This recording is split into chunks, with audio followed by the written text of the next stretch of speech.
women at any given time wear multiple hats, and they're constantly juggling 10 different things. So that itself is, is stressful and a lot of load. And then comes the pandemic.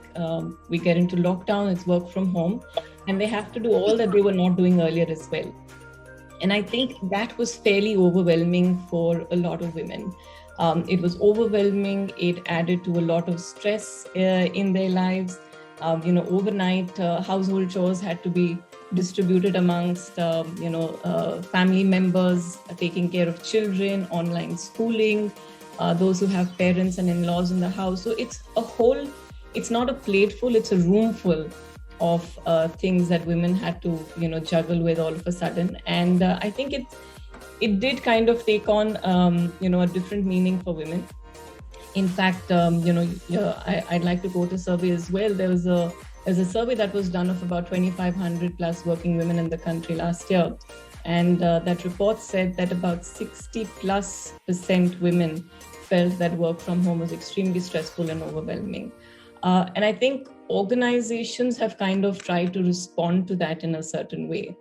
You see a lot of policies, you see a lot of norms kind of kicking in for support, not just for women, but the entire workforce.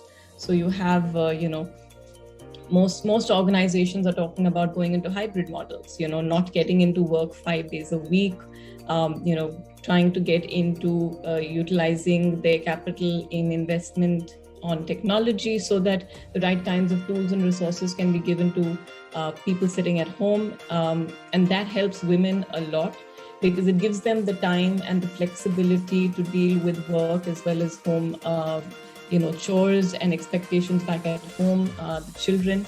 And, we also see a lot of focus being put on mental health.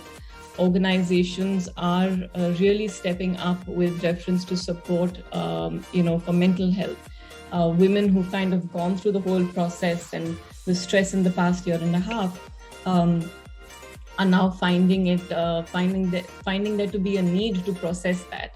And I think organizations are really stepping up to support women there.